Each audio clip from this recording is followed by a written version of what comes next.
ঘটনাটা বলবার আগে কয়েকটা কথা জানিয়ে রাখা প্রয়োজন, না হলে তোমরা ভয়টুকুর সাথে ঠিক একাত্ম হতে পারবে না। বিরক্ত হয়েও না যেন। প্রথমেই বলে রাখি কানাওয়ালা কাকে বলে। তোমাদের তেমনভাবে জানবার কথা নয়, তবে তোমার বাড়ির বড়রা ঠিক জানে। তারা এই নাম উচ্চারণ অবধি অপয়া বলে মানেন। তাদের আবার শুধোতে যেও না যেন, খুব বকা খাবে বই তো নয়। তা বলে যে কেউ হুটপাট মরলেই কিন্তু কানাওয়ালা হয় না। মানুষসহ বুদ্ধিমান জন্তুরা যখন মারা যায় তখন তিনি তিথি অনুসারে তাদের মৃতদেহটা মাঝে মাঝে দোষ পায়। একবার দোষ নিয়ে ভাবনার কিছু থাকে না, কারণ একবার দোষ মৃতের সাথে সহগমন করে। সমিশ্রে হয় ত্রিপাদ দোষ, ত্রিপাদ দোষ আর অতীব মারাত্মক চতুষ্পাদ দোষকে নিয়ে। অনেক বিধিবিধান আর পুষ্করা করে তাকে তাড়াতে হয়।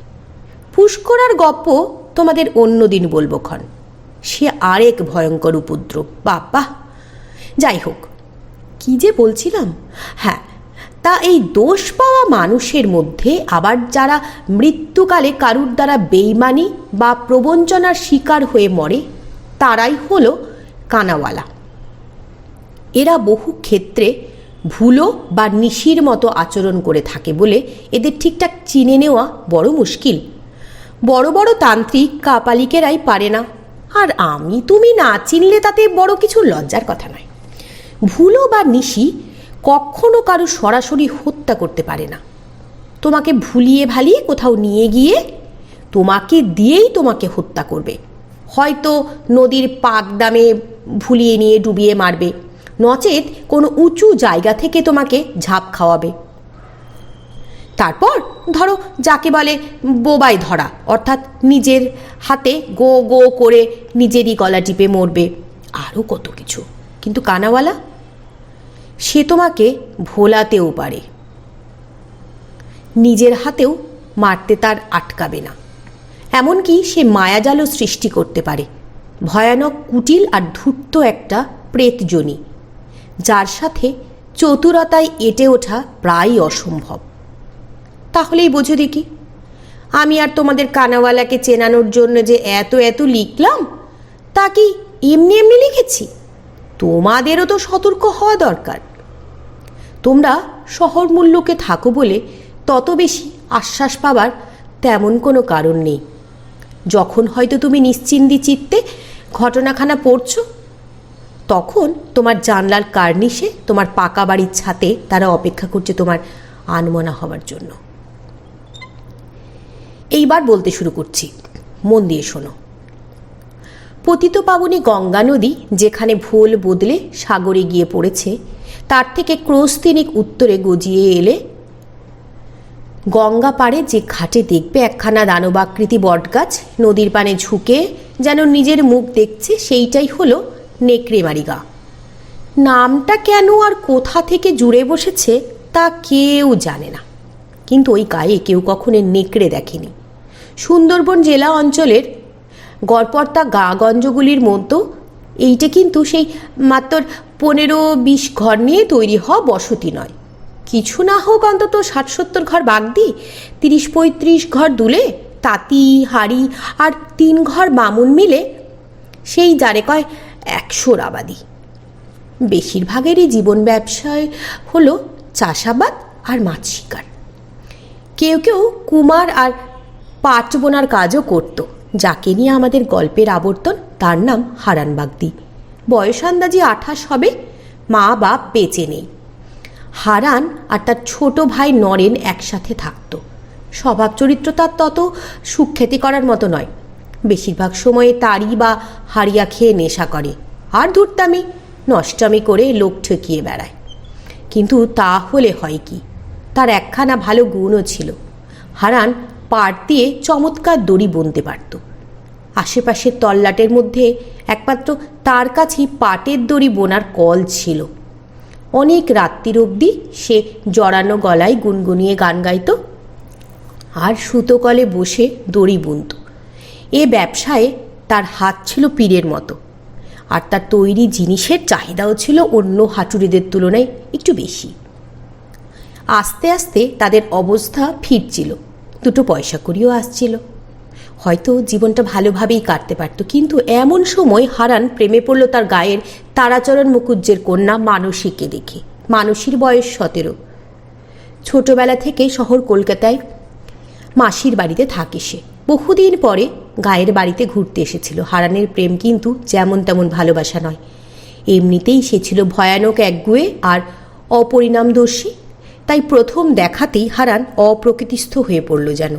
কয়েকটা দিন তুমুল আশা এবং আকাশকুসুম আর অস্বস্তির মধ্যে কাটিয়ে পরের দিন হারান গুটি গুটি পায়ে মুখুজ্জে বাড়িতে গেল মানসীকে নিজের মনের কথা জানাতে। ফল হলো বিপরীত। তারাচরণ আর তার ছেলেরা হারানের বাড়ি অবধি এসে তাদের দুই ভাইকে শাসিয়ে গেল যে এই ধরনের ধৃষ্টতা না করা একজন বাগদির পক্ষে মঙ্গলের কথা। মানসী তাদের বাড়ির বড়ই আদরের ধন। তার বিয়ে স্থির হয়ে রয়েছে গায়ের আরেক ঘর বামুন নিত্যানন্দ ঘোষালের ছেলে মাধবের সাথে। হারান নিজ জাতের ছেলে হয়ে কোন সাহসে ভর করে প্রেম নিবেদন করতে গেছিল? তারাচরণের দুই ছেলে বগলা আর রাধেও বেশ দুখানা কটু কথা শুনিয়ে দিল হারানকে। বললে, ফের যদি কখনো এমন বেচাল চোখে পড়েছে তবে ঘরের চালা কেটে মাটিতে সর্ষে বুনে দেব। হারানের এই বেহায়া বাতুলতায় এমনিতেই গ্রামের হাটতলায় বটতলায় আর সর্বত্র একটা গেল গেল রব উঠেছিল। এবার তা সপ্তমে উঠল। গোটা গায়ে ঢিঢি পড়ে গেল আর সবাই ক্ষিপ্ত হয়ে রইল তার প্রতি। কিন্তু আশ্চর্য বিষয় এই যে এসবে হারানের চালচলনে কোনো বদল এলো না। সে হাটে বাজারে বায়ুরোগীর ন্যায় নিজেকে মানসিকভাবে স্বামী রূপে পরিচয় দিতে শুরু করেছিল। অবশেষে মানসীর বিয়ের দিন ধার্য হলো আর এগিয়েও এলো। আজ আশীর্বাদ হয়ে গেল। আগামী পরশু শুক্রবার গায়ে হলুদ, শনিবার বিয়ে। এবারে হারান বাগদি এক অতি মারাত্মক কাজ করে বসল। বুধবারের সাজবেলাতে যখন মুখুজ্জে বাড়িতে গায়ের স্ত্রীরা সব গিয়েছেন আচার অনুষ্ঠানের ব্যাপারে কথা বলতে, সে সময় হারান একখানা লম্বা রাম দা নিয়ে চড়াও হয়ে সেখানেই চলে গেল। রক্তবর্ণ চক্ষু, মুখে মদের গন্ধ। স্ত্রীলোকেরা যখন ভয়ে ছোটাছুটি করে আর্তনাদ করছে এমন সময় কোনো গতিকে রাধেচরণ মুখুজ্জে তাকে পেছন থেকে জাপটে ধরে ফেলে। হাতের দা খসে যেতেই উপস্থিত পুরুষ মানুষেরা হারানকে উত্তম মধ্যম প্রহার করে। মারের চোটে জ্ঞান হারায় হারান। খবর পেয়ে হারানের ভাই মুখুজ্জে বাড়িতে এসে কাঁদতে থাকে আর উপস্থিত সকলের কাছে ক্ষমা প্রার্থনা করতে থাকে। অজ্ঞান দাদাকে তার ভাইয়ের হাতে সমর্পণ করে বিদায় করে দেওয়া হয়। পরের দিন জ্ঞান ফিরলে হারান তার ভাইকে শুধুই, এ কি রে, আমায় ঘরে আনলে কে? আমি দাদা, আমি এনেছি। মানসী কোথায়? কাল তার গায়ে হলুদ না? আচ্ছা দাঁড়াও, আমিও দেখছি কেমন করে হয়। এবার তার ভাই হাউ হাউ করে কান্নায় ভেঙে পড়ে। দাদা, তুই ও মেয়েকে ভুলে যা দাদা, ওকে আর তুই পাবি নে। আজ সকালে ঘাটের কাছে গিয়েছিলাম তোর শুকিয়ে রাখা পাট তুলতে। সেখানে গায়ের বুড়োরা সব বসে বসে কথা বলছিল। আমায় দেখে বেশ হেঁকে হেঁকেই বলল, হারান ছোকরাকে বুঝি একদিনে ভূতে পেয়েছে? হবে না? আরে বাবা, শাস্ত্র তো আর মিথ্যে হবার নয়। তবে আর ছোট জাতের লোক বলেছে কেন? হতভাগার মন্দবুদ্ধি দেখো একবার। যার তার নয় বলে কিনা তার আর মেয়েকে বিয়ে করবে। ছেলের হাতের মোয়া আর কি। তো যা, এখন করগে বিয়ে। আজ সকালের গাড়িতেই তারাচরণ তার মেয়ে আর মাধবকে নিয়ে রওনা দিয়েছে কলকাতায়। সেখানেই মাসির বাড়িতে বিয়ে, সেখানেই সব। একবারে বিয়ে করে কালীঘাট দেখে ফিরবে। নরেন একটানা শোনা কথাগুলো বলে যাচ্ছিল, কিন্তু এই অবধি শুনে হারান খাটের থেকে এক লাফ মেরে নিচে এসে দাঁড়ালো। তার ঠোঁট কাঁপছে, চুল উস্কো খুস্কো। বিড়বিড় করে আপন মনে বলতে থাকলো, কলকাতায় দিয়ে বিয়ে দেবে? দেওয়াচ্ছি, হওয়াচ্ছি মাধবের সাথে বিয়ে। এই বলতে বলতে পোর্টমেন্টো থেকে এক খাবলা নম্বরি নোট তুলে নিয়ে পিরানের বুক পকেটে গুজে নিয়ে দৌড়াতে দৌড়াতে হাজির হলো রেল স্টেশনে। আর টিকিট কেটে 9:08 কলকাতাগামী রেলগাড়িতে চেপে রওনা হলো সেই বিশাল শহরে মানসীর বিয়ে আটকানোর কুটিল অভিসন্ধি নিয়ে। এখন কথা হচ্ছে, তারা মুখুজ্জে বা নিতু ঘোষালের পরিবারের কেউই সকালের গাড়িতে কলকাতায় যায়নি। তারা লুকিয়েছিল পাশের গ্রামের এক মহাজনের বাড়িতে। এবং যখন খবর পেল যে তাদের ছড়ানো গুজব শুনে হারান কলকাতায় চলে গেছে, তখন তারা হাসতে হাসতে ঘরে ফিরে এলো। এদিকে হারান একটানা 4 দিন যাবৎ কলকাতায় অলিতে গলিতে আতিপাতি করে খুঁজে চলল তাদের, কিন্তু কাকস্য পরিবেদনা। অবশেষে 5 দিনের মাথায় পরন্ত দুপুরে এক গা ধুলোবাটি নিয়ে হারান গ্রামে ফিরল আর শুনল যে মুখুজ্জে বাড়ির সাথে গোশাল বাড়ির জাঁক জমক করে বিয়ে সম্পন্ন হয়েছে, আর বরবধূ পশ্চিমে মুঙ্গের প্রদেশে ঘুরতে চলে গেছে। মাধবের নতুন কাজ লেগেছে উলুবেড়ের চটকলে। মুঙ্গের থেকে সোজা চলে যাবে সেখানে, আর আফিসের দেওয়া চালাবাড়িতেই সংসার পাতবে। এতদিন সকলকে ঠকিয়ে চলা কুটিল হারান এ যাত্রা নিজেই ঠকে গিয়ে ক্রোধে নিরাশায় অন্ধ হয়ে ঝড়ের গতিতে প্রবেশ করল নিজের ঘরে। তার ভাই নরেন তখন নদীর পরপারের গ্রামে কি একটা কাজে গেছিল। এ কি বিপর্যয় হলো তার ভাগ্যে! তাকে ধোঁকা দেওয়া হয়েছে, তাকে উন্মাদের মতো ভুল পথে এতদিন ধরে ঘোরানো হয়েছে। আচ্ছা, আমিও এর শেষ দেখে ছাড়ব, কিন্তু কিভাবে? ক্ষমতাই বা কতটুকু তার? কি উপায়ে সবাইকে জব্দ করা যায়? কিভাবে? উপায় পেয়েছি। এমন ভয়ঙ্কর প্রতিশোধ নেব যে এই নেকড়েমারি বহু যুগ মনে রাখবে এই হারানবাগদিকে। নরেন নৌকা করে নিজের গ্রামের ঘাটে এসে ঠেকার পূর্বেই গলুয়ে দাঁড়িয়ে সে আর বাকি সকল নৌকাযাত্রীর শেষ বিকেলের পড়ে আসা আলো দেখতে পেল যে ঘাটের গায়ে বিশাল বটগাছটা যে শাখাটা এগিয়ে এসেছে নদীর দিকে, সেই ডালখানাতে গলায় গামছা বেঁধে আত্মহত্যা করেছে হারান। নরেন নৌকা ডাঙায় ঠেকার আগেই জলে ঝাঁপিয়ে পড়ল আর চিৎকার করে কাঁদতে কাঁদতে মৃতদেহের পা জড়িয়ে ধরল। কিছু সময়ের মধ্যে পুরুষেরা সকলে জড়ো হলো সেই বটগাছ তলায়। কেউ কেউ মুখে দুঃখ প্রকাশ করলো বটে, তবে মনে মনে হাঁপ ছেড়ে বাঁচল। বাবা, আপদ গিয়েছে। মুরব্বীরা নরেনকে পরামর্শ দিয়ে বলল, তুমি তো বাছা ছেলে মানুষ, তোমার উপর আমাদের কোনো রাগ বা বিদ্বেষ নেই। আজ রাত্রিরে তোমার দাদার মৃতদেহ দাহ করা হবে। সৎকার্য সম্পন্ন হলে পর কাল তোমাকে তোমার কোনো স্বজনের বাড়ি পৌঁছে দেওয়া হবে। তুমি বাছা একলা একলা কেমন করে গায়ে থাকবে বলো? তোমাদের কোনো এক পিসিমা নয়াচরের দিকে থাকে বলেছিলে না? অতঃপর কর্তব্য স্থির হয়ে গেল। সেই রাতেই হারানের শরীর কৃষ্ণচূড়া গাছের চিতেই ভস্ম করে দেওয়া হলো। রাত পোহালে পর নরেনকে পিসিমার ঘরে পাঠিয়ে দেওয়া হলো। সে নিজের ঘরে কুলুপেটে চাবিকাঠি ধুতির খুঁটে বেঁধে গায়ের লোকেদের দেওয়া 20 টাকা নিয়ে নৌকা চেপে রওনা হলো নয়াচরের দিকে। বিকেলের গঙ্গাপাড়ের সেই বটতলায় মাতব্বরদের গল্পগুজব চলাকালীন নানা রকম আলোচনা হচ্ছিল ওই হারানকে নিয়েই আর কি। একটু আধটু দুঃখ জানালেও সবার মনের ভাব ছিল একই, অর্থাৎ যা হয়েছে ভালোই হয়েছে। নিত্যানন্দ ঘোষাল বলল, ছোকরার মাথায় ভূত চেপেছিল হে, তা নইলে অমন একখানা দাউলি নিয়ে আমার ভাইয়ার ঘরে চড়াও হয়? বাপরে বাপ, শুনে তো আমার প্রাণখানি উড়েই গেছিল প্রায়। সত্য কথায় কষ্ট নেই ভায়া, হতভাগা মরেছে, আপদবালায় গেছে, বেঁচে থাকলে গায়ের হাড় জ্বালাতন করতো সে বেটা। একাধিক্রমে সকলেই স্বীকার করলো যে কথাটা সত্য বটে, কখনো বা খুন জখমই করে বস্তু ছোড়া। যাক, এতদিনের ঝঞ্ঝাট থেকে মুক্তি পাওয়া গেছে, এবার নিশ্চিন্ত। কিন্তু এখানে গ্রামবাসীদের হিসেবে একটা মস্ত বড় ভুল ছিল। বিপদ শেষ হয়নি, সবে শুরু হয়েছিল মাত্র। হারান বেঁচে থাকতেই ছিল অতি বদ আর চতুর। অপঘাতের পর সে পরিণত হলো এক ভয়ানক ধূর্ত আর হিংস্র প্রেতাত্মায়। সুযোগের অপেক্ষায় তককে তককে ঘুরে বেড়াতে লাগলো গায়ের আনাচে কানাচে। সেই কথাই আজ তোমাদের বলতে চলেছি, শোনো তবে। এই গায়ের দুলে পাড়ায় গোটা 30 মধ্যবিত্ত ঘর। হরিদুলে ছিল কনকচুর চালের ফড়ে, অর্থাৎ আড়তদার। এবার বলো যে কনকচুর চাল চিনি নে, তোমাদের নিয়ে আর পারি না। কনকচুর চালে দুনিয়ার সেরা খই তৈরি হয়। হরিদুলে মাঝে মাঝে সেই চালের বোঝা মুটিয়াদের মাথায় চাপিয়ে কলকাতায় বড়বাজার নামে কোনো একটা জায়গায় চালান দিতে যেত। সেদিন ফিরতি পথে মুটিয়াদের স্টেশন থেকে টাকা কড়ি দিয়ে বিদেয় করে হরিদুলে রাত্রির 9টা নাগাদ পথ ধরল বাড়ির। পথের দুধারে ঝিঝি পোকার গান ভেসে আসছে। কিছুক্ষণ একটানা হাঁটার পর যখন শিবনগর স্কুল বাড়ির কাছাকাছি পৌঁছেছে, হঠাৎ হরি একটা অন্যরকম ব্যাপার খেয়াল করলো। স্কুল বাড়ির যে কাঁচা রাস্তাটার কথা বলছি সেটার বাঁ দিকে বড় বড় ঝুপসি গাছের সারি, আর অন্যদিকে একটানা ধান ক্ষেত। এখান থেকে গ্রামের পথ আমাদের পায়ে আধা ঘন্টা, আর হরির পায়ে বড়জোর মিনিট 15। তা আপন মনে চলতে চলতে হরির মনে হলো তার পাশে পাশে আরেকটা যেন কেউ পথ চলছে। ঠিক পাশ বরাবর নয়, যেন পথের গা ঘেঁষে ধান ক্ষেতের মধ্যে দিয়ে কেউ সমান তালে পা ফেলে ফেলে এগোচ্ছে। হরির মনে খটকা লাগতেও সেই ভাবনাটা মন থেকে অচিরেই ঝেড়ে ফেলল।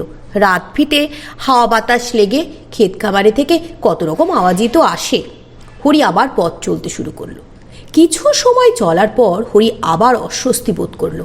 আওয়াজটা যেন পিছু ছাড়ছে না। আবারও সে এই ধারণা উপেক্ষা করতে যাচ্ছিল, কিন্তু একটা ব্যাপার এবার তার নজরে এলো। সে ঠাউর করলো বেশ কিছু দূরের ক্ষেতের মধ্যে ঝিঝি পোকার ডাক কানে আসছে। বাঁ পাশের গাছগাছালি থেকেও তাই। কিন্তু আজব ব্যাপার এই যে তার গা ঘেঁষা ধান গাছের সারি থেকে কোনো পোকা ডাকছে না। এবার হরির ভয় করতে লাগলো। কেন করতে লাগলো জিজ্ঞাসা করছো?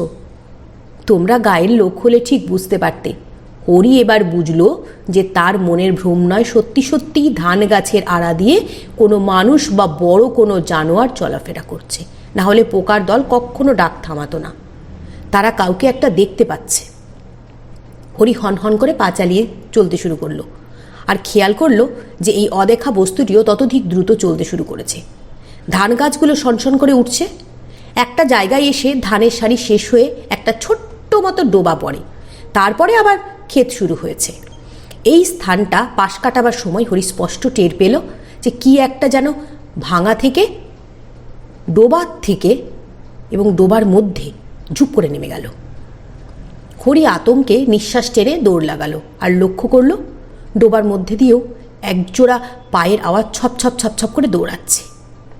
এলো পাথারে ছুটতে ছুটে একটা পাথর না কিসে হোঁচট খেয়ে হরি আছাড় খেয়ে পড়ল। মরিয়া হয়ে যেই উঠতে যাবে এমন সময় মনে হলো ঠিক তার পেছন ভাগে কে যেন এসে দাঁড়িয়েছে। কাঁপতে কাঁপতে হরি ইষ্ট স্মরণ করে পিছনে চাইল, আর পেছনে আপচা আপচা চাঁদের আলোয় যাকে দেখতে পেল তাকে দেখে হরি আতঙ্কে বুক ফাটা চিৎকার করে উঠল।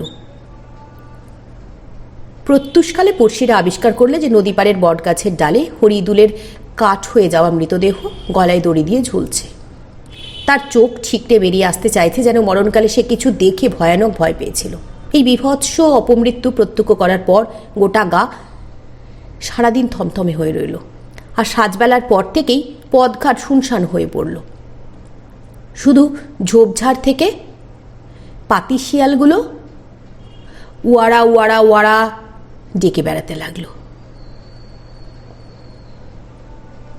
প্রায় সবার মনেই একটা আশঙ্কা উকি দিচ্ছিল, কিন্তু মুখে কেউ কিছু বলতে পারল না। যে যার রাঁধা খাওয়ার কর্তব্য সাঙ্গ করে তাড়াতাড়ি শুয়ে পড়ল। দুটো দিন কিছু হলো না। লোকেদের মনে সন্দেহটাও উবে যেতে শুরু করছিল। এমনটাও তো হতে পারে যে হরি হয়তো নিজেই গলায় দড়ি দিয়েছে, যদিও সম্ভাবনাটা আদপে বিশ্বাসযোগ্য নয়। সে বেশ 2 পয়সার মালিক, ঘরে তার শান্তিরও অভাব নেই, কিন্তু নিজের চিত্তকে প্রবোধ দেওয়া ছাড়া উপায় বা কী? এমনিভাবে 1 দিন 2 দিন কাটার পর 3য় দিনে ঘটে গেল মর্মান্তিক অঘটন। কেউ কারুকে কিছু প্রকাশ্যে না বললেও প্রায় প্রত্যেকেই সন্ধেবেলার পর ঘর থেকে বেরোনো বন্ধ করে দিয়েছে বললেই চলে। খুব বিশেষ আবশ্যক না থাকলে কেউই সকালের আগে বাইরে পা রাখছে না। তা সেদিন রাত্রিরে খেতে বসার আগে তারাচরণ মুখুজ্জে বাইরে খোলায় যাবার দরকার পড়েছিল। বড় ছেলেকে বলে তিনি গাড়ু আর গামছাটি নিয়ে বাইরে বেরোলেন। কিছুক্ষণ পেরিয়ে যাবার পর বগলার মা আর ছোট ভাই খাবার ঘরে এসে সব কথা শুনে বগলার নির্বুদ্ধিতায় তাকে বকাঝকা শুরু করল, এবং অগত্যা বাবার পাশে দাঁড়ানোর জন্য সেই বাড়ির থেকে বেরিয়ে গেল। বেরিয়ে বগলা দেখল তার বাবা উঠোনের ধানগোলার কাছে দাঁড়িয়ে দূরের মুলিবাহনের বনের পাশে সতর্কভাবে কি যেন দেখছে। বাবা! হঠাৎ ছেলের এই ডাকে তারাচরণ চমকে উঠে ঠোঁটে আঙুল ঠেকিয়ে চুপ করতে বলল। বগলা ফিসফিসে শুধু, কি হয়েছে বাবা, আপনি এমন করছেন কেন? বড় খোকা, বেশ করে কান পেতে শোন দেখিনি, ওই বাঁশবনের ভেতর থেকে কে যেন একটা মেয়ে ছেলের কান্নার আওয়াজ পেলাম। বগলা কিছু সময় কান খাড়া করে থেকেও কিছু শুনতে পেল না। যদিও ঝোপটা অনেকখানি দূরে, কিন্তু নিশুত রাত্রিরে সূক্ষ্ম রবও কানে ধরা দেয়, কিন্তু সে কিছু শুনতে পেল না। কই, কিছু শুনলাম না তো বাবা। তারাচরণের কানকে ফাঁকি দেওয়া অত সহজ নয় রে বড় খোকা। আমার একটা জিনিস বড্ড সন্দেহ হচ্ছে, তুই চট করে ভেতর থেকে আমার লাঠি গাছটা নিয়ে আয় দেখি।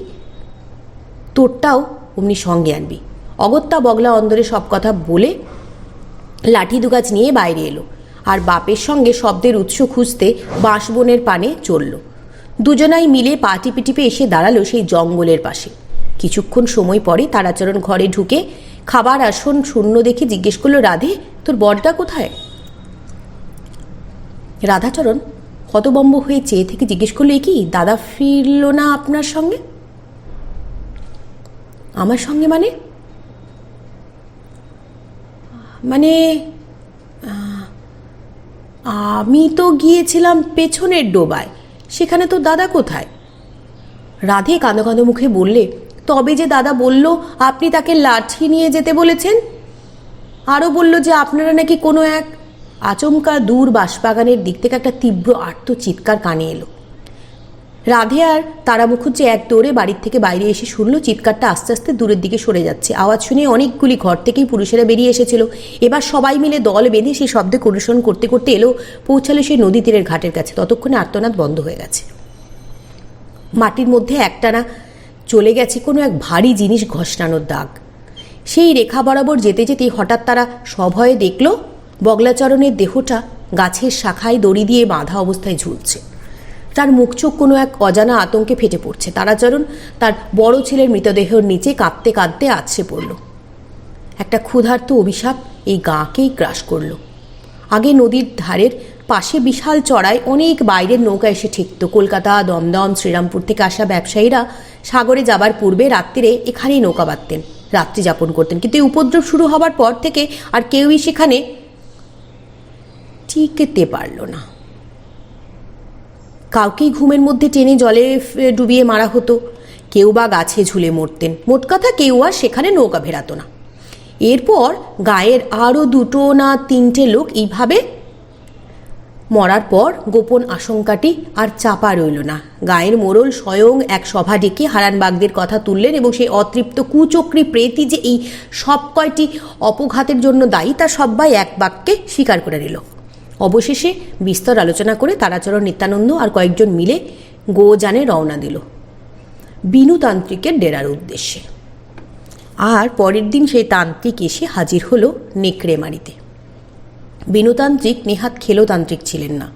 সাতগঞ্জে তাকে লোকে এক ডাকে চিনত। সে গায়ে এসে ডেরা বাঁধল নাট মন্দিরের পাশে। কিছুক্ষণ বিড়বিড়িয়ে কী সব বকবক করার পর নিচু হয়ে একতাল মাটি তুলে শুকতে লাগলো। আর একটু পরে পৃথিবীকে সেই মাটি ফিরিয়ে দিয়ে আস্তে আস্তে বলল, তোদের গায়ে ভুলো ঢুকেছে, বাসা বেঁধেছে নদী পাড়ের বুড়ো বট গাছে, সেই মানুষ মারছে। একে এক্ষুনি না বিনাশ করলে গা উজাড় করে দেবে সেই দুষ্টু আত্মা। আমি এখন সারাদিন ধরে ভুলো ধরার উপযুক্ত দ্রব্যাদি তৈরি করব। তোরা সন্ধ্যায় সবাই এখানে এসে হাজির হবি। তখন আমি সেই পাপাত্মাকে বন্দি বানাবো। এখন তোরা যা। সূর্য ডুবতেই প্রচুর লোকজন হাজির হলো নদী পাড়ে।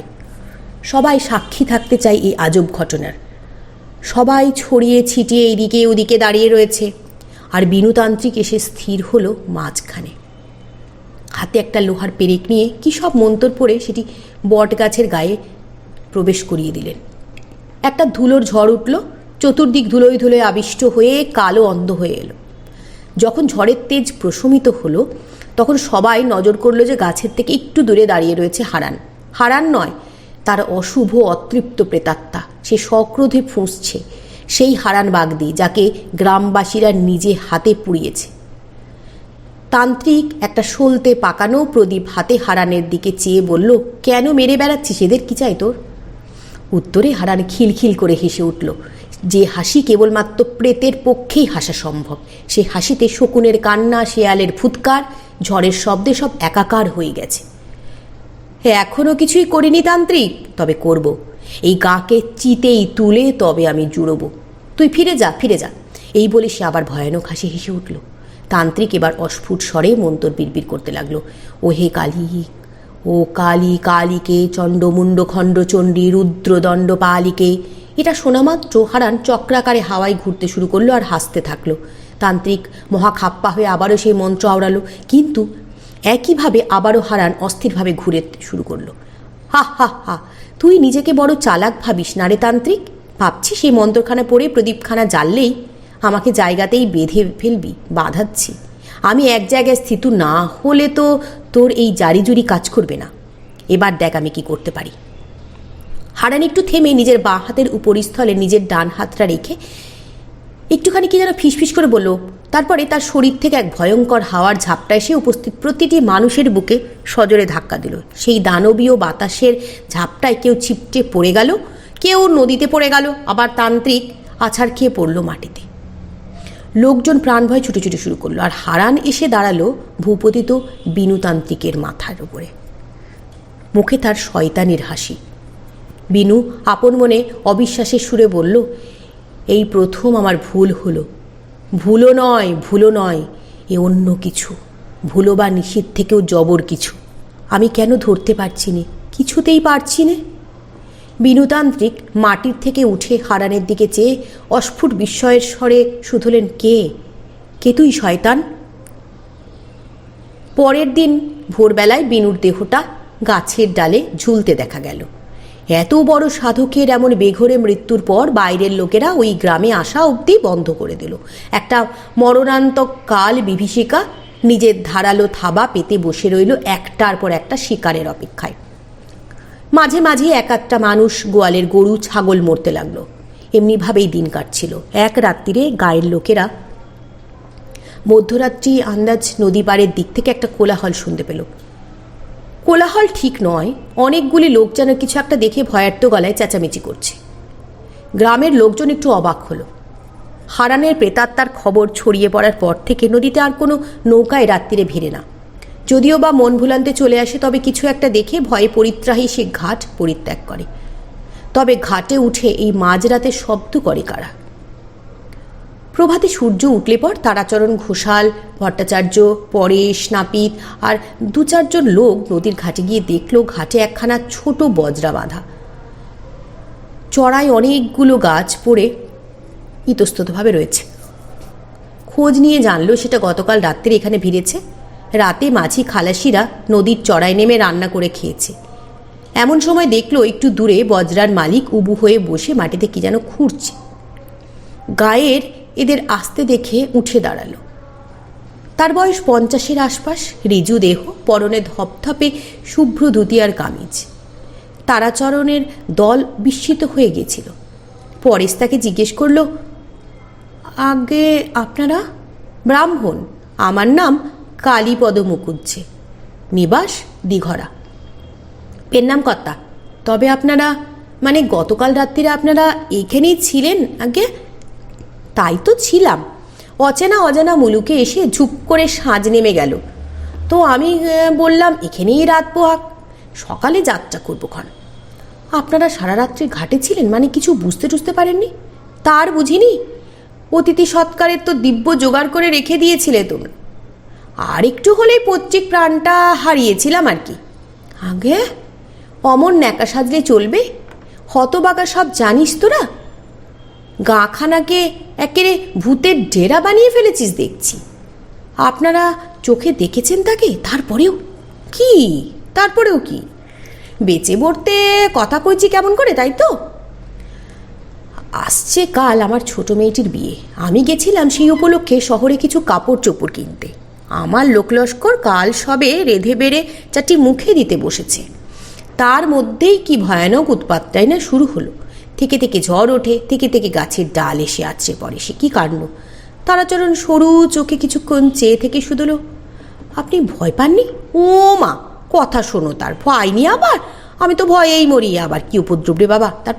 তারপর আবার কি, দু একখানা মন্ত্র শিখেছিলাম এককালে, তাই দিয়েই কোনো মতে ঠেকিয়ে দিয়েছিলাম কাল।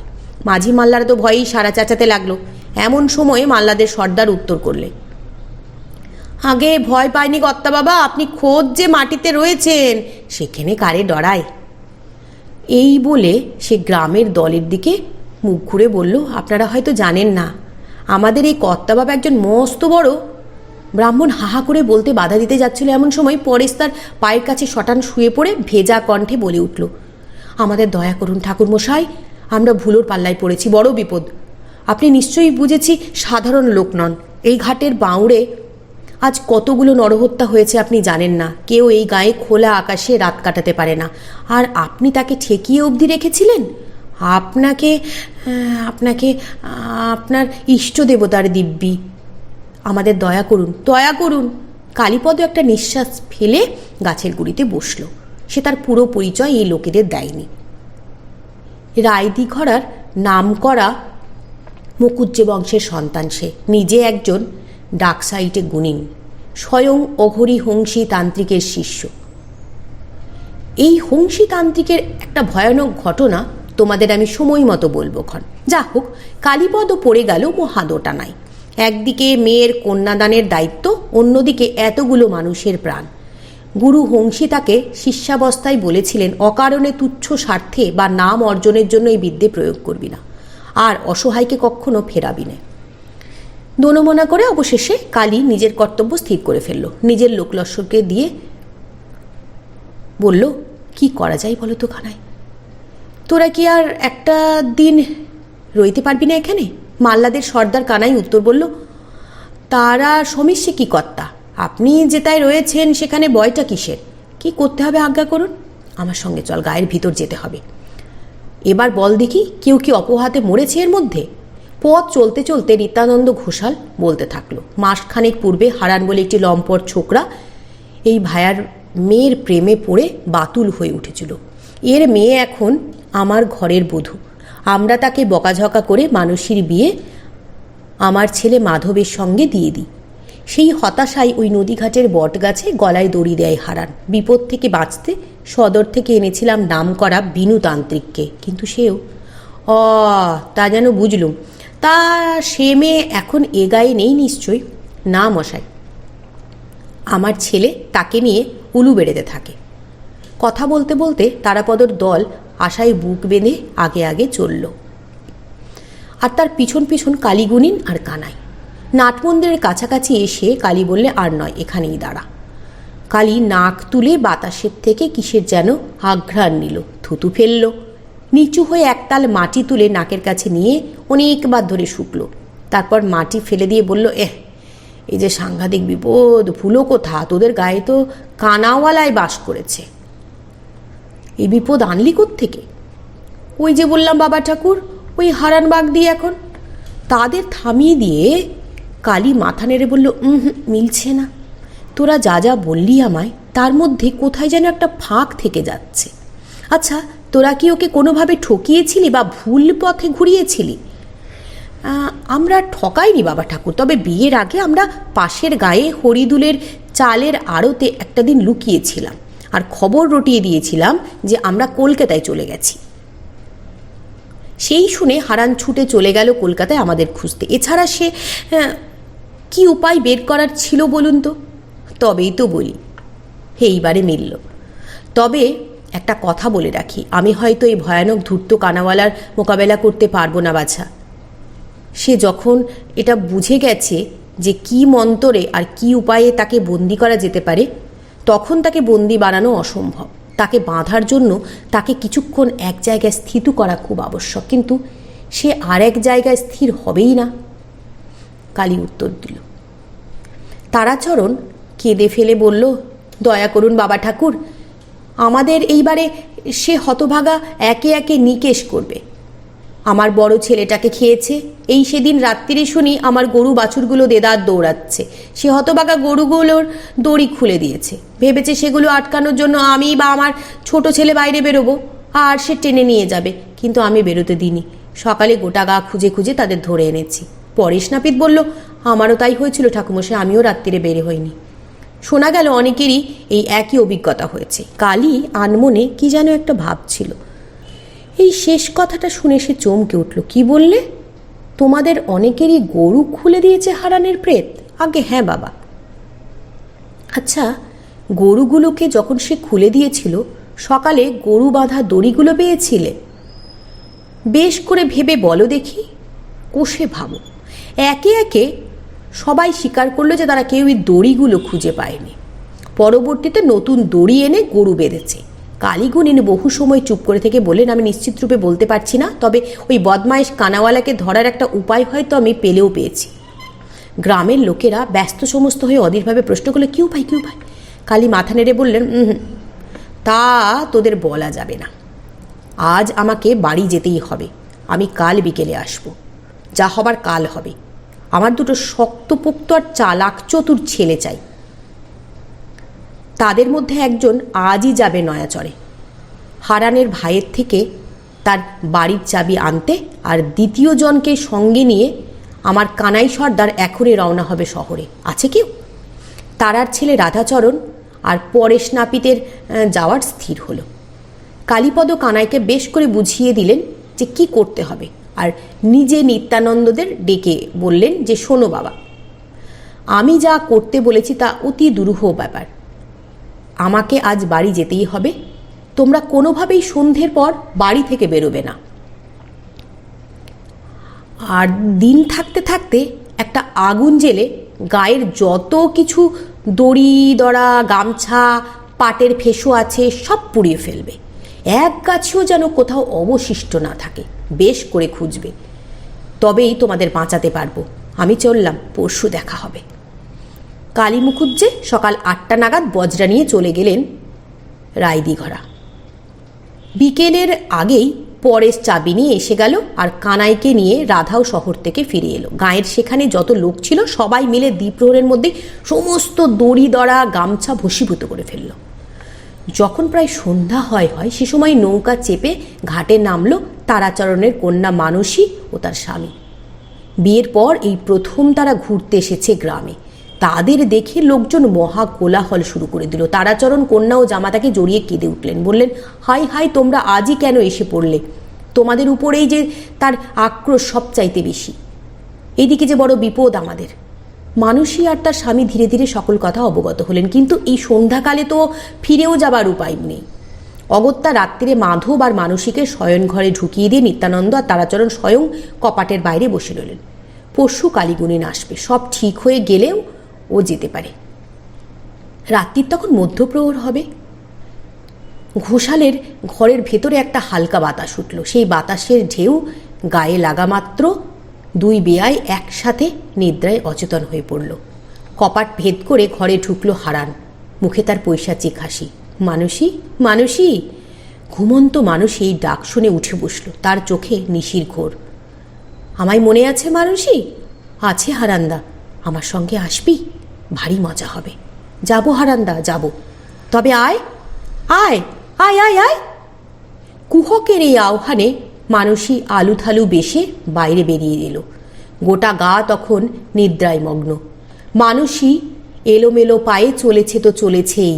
কতক্ষণ চলেছে জানি না। হঠাৎ শীতল বাতাস চোখে মুখে লাগায় সে তাকিয়ে দেখলে সে এগিয়ে দাঁড়িয়েছে নদী পাড়ের বট গাছের তলায়। আমি তোকে ভালোবেসে মরেছি, তা তুই জানিস মানসী? শুনেছি হারান্দা। হারান ফিসফিস করে বলল, আজ আমরা এক হয়ে যাব, চিরদিনের মতো। তবে তার আগে তোকে একটা মজার কাজ করতে হবে। একাছি দড়ি গলায় দিয়ে শুরুত করে ঝুলে পড়তে হবে। এ অবস্থায় তোর তিলমাত্র বেদনা হবে না। পারবি তো? খুব পারবো, দড়ি দাও। হারান আবার প্রেতসুলভ হাসি হেসে উঠল। দাঁড়া, দড়ি দিচ্ছি। এই বলে হারান ঝড়ের গতিতে হাজির হলো ছেনুদুলের গোয়ালে। শুধু ছেনুর কেন, গায়ের কোনো গোয়ালেই কোনো দড়ি পেল না সে। ক্ষিপ্ত হয়ে গোটা গা তন্ন তন্ন করে খুঁজতে লাগলো, কিন্তু না, নেহাত তার গায়ের বাইরে যাবার সাধ্যি নেই। নইলে একটা দড়ি তার এক্ষুনি দরকার। বেশি দেরি হলে মানুষের ঘোর কেটে যাবে। বুঝেছি, এসবই হতভাগা গুণিনের বুদ্ধি। ভেবেছে এইভাবে আমাকে জব্দ করা যাবে। হয়েছে, উপায় হয়েছে। হারান নিজের মনেই হেসে ওঠে। বাতাসে ভর করে এসে দাঁড়ায় নিজের ঘরের সামনে। ঘরের দরজা খোলাই পড়ে আছে। ঘরের ভেতরে তার জীবিতকালের দড়ি বোনার পাট, দড়িকল সবই মজবুত রয়েছে। হারান নিবিষ্ট চিত্তে দড়ি বুনতে বসে গেল। খুব মজবুত দড়ি চাই। আজ কি শুভক্ষণ! আজ এই জীবিতকালের ইচ্ছে পূরণ হবে।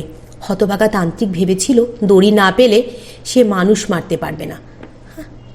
সে যে নিজেই দড়ির কারিগর তা তো খালি জানে না। পাকে পাকে দড়ি তৈরি হতে হতে যখন প্রায় বোনা শেষ হয়ে এসেছে, হঠাৎ হারান শুনতে পেল এক ভরাট গম্ভীর পুরুষ কণ্ঠ।